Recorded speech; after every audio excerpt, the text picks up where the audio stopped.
السلام علیکم ورحمۃ اللہ وبرکاتہ۔ دعوی محبت تو بہت آسان ہے، لیکن دوستو محبت کا دعویٰ کرنا تو بہت آسان ہے، مگر آزمائش میں پورا اترنا بہت مشکل ہے۔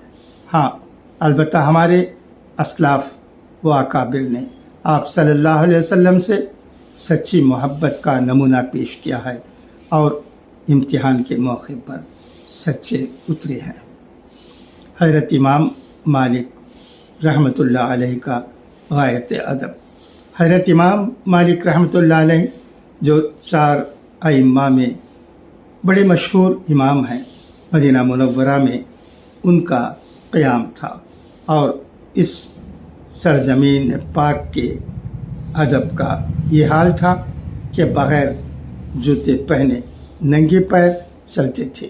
حالانکہ آپ کے پاس جوتے موجود تھے، مگر غایت ادب کی وجہ سے مدینہ منورہ میں ننگے پیر چلتے تھے، اور اس کی وجہ خود بیان فرماتے تھے کہ یہ وہ سرزمین ہے جہاں سرور دو عالم صلی اللہ علیہ وسلم کے قدم مبارک پڑے ہیں۔ اس لیے میں یہ نہیں چاہتا کہ جہاں رسول اللہ صلی اللہ علیہ وسلم کے قدم مبارک پڑے ہوں وہاں میں جوتے پہن کر چلوں، یہ بے ادبی ہے۔ حضرت کا درس حدیث اور غایت ادب۔ حضرت ہی کا ایک اور واقعہ یاد آیا کہ وہ ایک مرتبہ حدیث کا درس دے رہے تھے کہ ایک بچھو آپ کے کرتے کے اندر گھس گیا اور ڈنک مارنے لگا۔ تکلیف کے اثر سے چہرہ زرد ہو گیا۔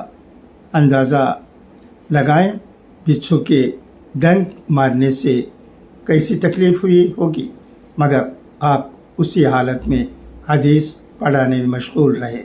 جب درس سے فارغ ہوئے تو حسب معمول دعا فرمائی۔ جب دعا سے فارغ ہوئے تو کرتا اتار کر خادم کو دیا اور فرمایا کہ دیکھو اس میں کیا ہے۔ خادم نے دیکھ کر بتایا کہ حضرت اس میں بچھو ہے۔ آپ نے فرمایا مجھے معلوم ہے کہ اس بچھو نے مجھ کو 17 مرتبہ ڈنک مارا، مگر مجھے شرم محسوس ہوئی کہ حضور اکرم صلی اللہ علیہ وسلم کی حدیث کو چھوڑ کر اپنی تکلیف بیان کروں، جو کہ خلاف ادب ہے۔ یہ ہے سچی محبت اور کمال ادب کا نمونہ۔ دیکھا آپ نے، یہ ہے سچی محبت اور کمال ادب کا نمونہ۔ ہمارے اسلاف ایسے ہی تھے۔ حدیث میں آتا ہے کہ ایک صحابی رضی اللہ تعالی عنہ تھے جن کا شمار عام صحابہ میں ہوتا تھا، علماء میں سے نہیں۔ کھیتی باڑی کرتے تھے، ہل چلاتے تھے کہ کسی شخص نے جا کر انہیں یہ خبر دی کہ حضور اکرم صلی اللہ علیہ وسلم کی وفات ہو گئی۔ بس ہل چھوڑ کر دعا کے لیے ہاتھ اٹھائے اور کہا کہ اللہ، یہ میری آنکھیں اس لیے تھی کہ تیرے نبی صلی اللہ علیہ وسلم کا دیدار کروں، یہ میرے کان اس لیے تھے کہ تیرے نبی کا کلام سنوں۔ جب آپ کے نبی صلی اللہ علیہ وسلم ہی دنیا میں نہیں ہیں تو میری بینائی کس کام کی؟ اسے واپس لے لے، میری سماعت بھی ختم کر دے۔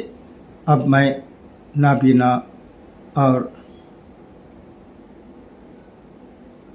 ناشتوارا رہنا چاہتا ہوں۔ وہ صحابی مستجاب دعوات تھے۔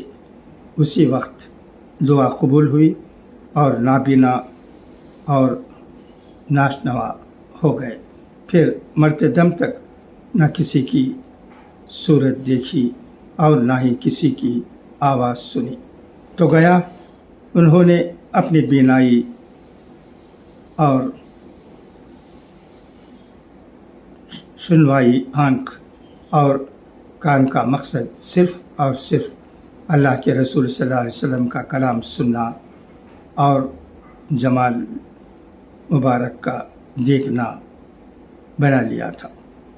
اللہ تعالیٰ کے محبوب بنیے، آپ نے دیکھا یہ ہے محبت، تو ہم کو بھی چاہیے کہ حضور اکرم صلی اللہ علیہ وسلم سے سچی محبت اپنے دلوں میں پیدا کریں، آپ صلی اللہ علیہ وسلم کی اطاعت اور عظمت کریں۔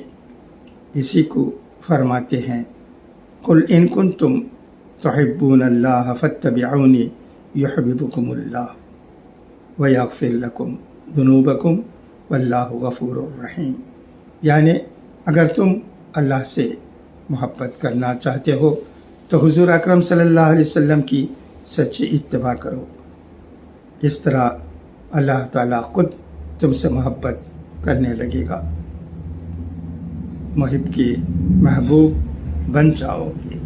تو حضور اکرم صلی اللہ علیہ وسلم کے اتباع کی برکت سے ہمیں اللہ تعالیٰ کی محبت حاصل ہو جائے گی، تو وہ انشاءاللہ ہمارے سارے گناہوں کی بخشش کا ذریعہ بنے گی۔